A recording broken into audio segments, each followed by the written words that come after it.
अस्सलाम वालेकुम। Second year chapter number 10। आज हमारे पास टॉपिक है रिएक्टिविटी ऑफ अल्काइल हैलाइड। ये शॉर्ट क्वेश्चन के हवाले से इंपॉर्टेंट है, ये इसमें से एमसीक्यू। लॉन्ग क्वेश्चन में वैसे आपको पूछा जा सकता है।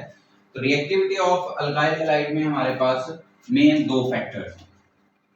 उससे पहले अगर हम बात करें कि अल्काइल हैलाइड जो है हमारे पास अल्काइल हैलाइड, उसके दो पोर्शन हैं। अल्काइल हैलाइड उसको हम आर एक्स से आपको पता है रिप्रेजेंट करते हैं। अल्काइल हैलाइड के पास यहाँ पर दो पार्ट्स हैं। नंबर वन, हमारे पास partial positive charge hydrogen atom आता है, क्योंकि इसके साथ जो हाइड्रोजन लगा हुआ है वो ज्यादा इलेक्ट्रोनेगेटिव है, इस वजह से कार्बन पे पार्शियल पॉजिटिव चार्ज होता है। Partial positive charge atom of carbon या कार्बन एटम कह लें। और दूसरी जो चीज है हमारे पास partial negative charge halogen atom, partial positive charge halogen atom. यहाँ पर जो हैलोजन एटम है हमारे पास वो पार्शियल नेगेटिवली चार्ज है।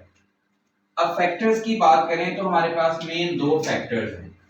फैक्टर्स जो हैं वो हमारे पास यहाँ पर वो हैं दो फैक्टर। नंबर वन, जैसे ये हमने बात की पोलैरिटी की बात करें तो दो फैक्टर में से पहला फैक्टर है पोलैरिटी ऑफ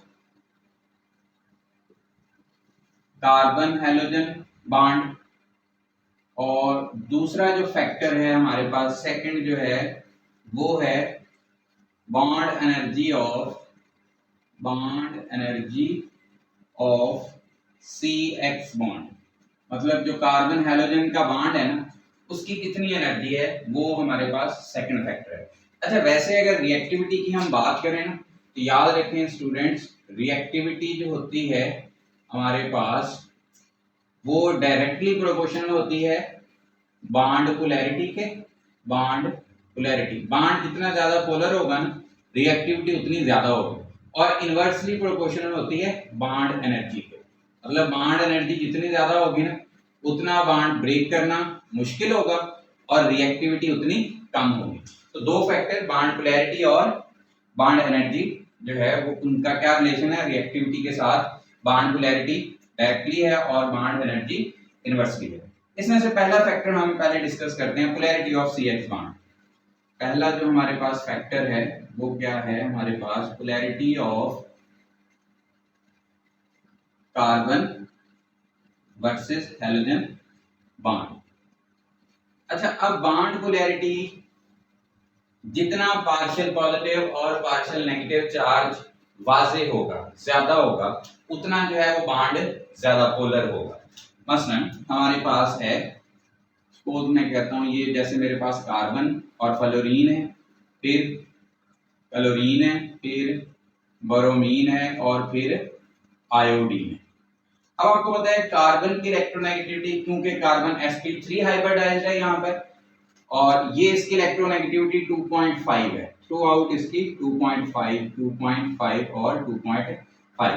मैं sp3 हाइब्रिडाइज क्यों कह रहा हूँ, क्योंकि अगर हाइब्रिडाइजेशन चेंज हो ना, जैसे sp2 और sp, तो वहां पे कार्बन की इलेक्ट्रोनेगेटिविटी बढ़ जाती है। लेकिन यहाँ पे तो sp3 है ना, तो जो है 2.5 ही आएगा।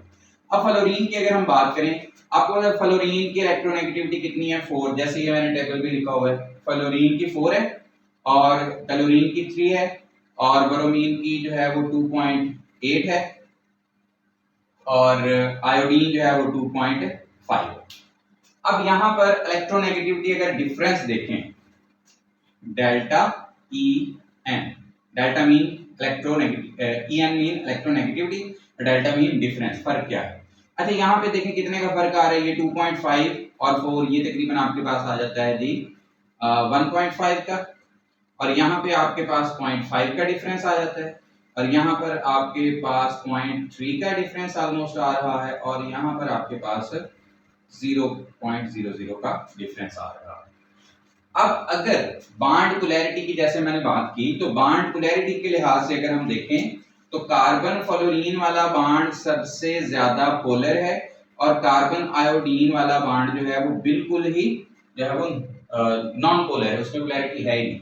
तो इसका मतलब अगर हम polarity of C X bond को फॉलो करें, देन रिएक्टिविटी ऑर्डर इस तरह होना चाहिए, क्लोरीन RF, चलिए मैं जनरल लिख देता हूं, ज्यादा रिएक्टिव होना चाहिए RCl से, और वो ज्यादा रिएक्टिव होना चाहिए RBr से, और ये ज्यादा रिएक्टिव होना चाहिए R आयोडीन।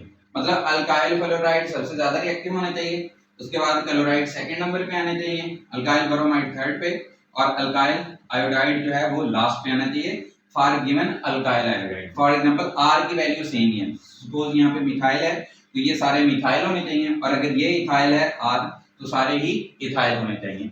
तो ये है रिएक्टिविटी ऑर्डर किसके मुताबिक, पोलैरिटी ऑफ बॉन्ड के मुताबिक। तो अपनी थ्योरी यहाँ पे लिखनी है, मैं बोल देता हूँ, आप गौर से सुन लें और उसको फिर आप लिख लेंगे कि बॉन्ड पोलैरिटी जो होती है वो बॉन्ड पोलैरिटी ऑफ बॉन्ड जो होती है वो डायरेक्टली रिलेटेड होती है रिएक्टिविटी के।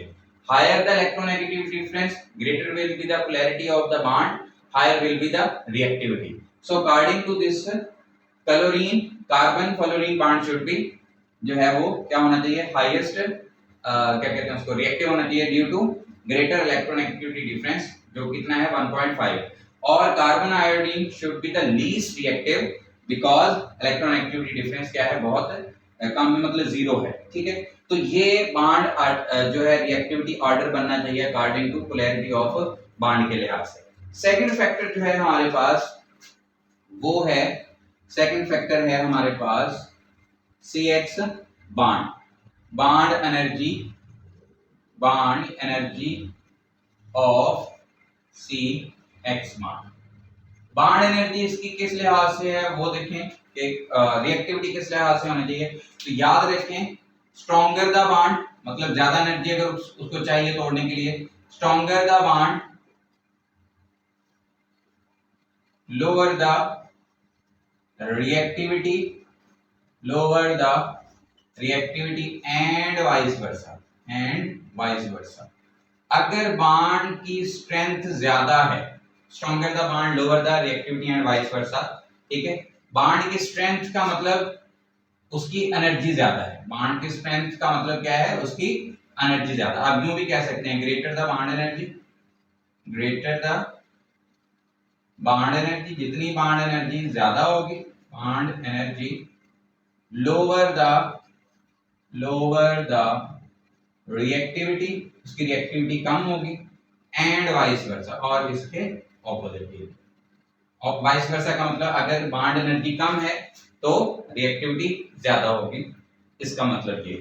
अब अगर हम देखें तो यहाँ पर हमारे पास कार्बन फ्लोरीन जो है इसका बॉन्ड सबसे स्ट्रॉन्ग है, कितने हैं 467 किलो जूल पर मोल एनर्जी चाहिए इस बॉन्ड को ब्रेक करने के लिए, और कार्बन क्लोरीन की 346 चाहिए किलो जूल पर मोल, कार्बन ब्रोमीन को ब्रेक करने के लिए 290 290, और कार्बन आयोडीन को जो है वो ब्रेक करने के लिए बॉन्ड वो 228 चाहिए।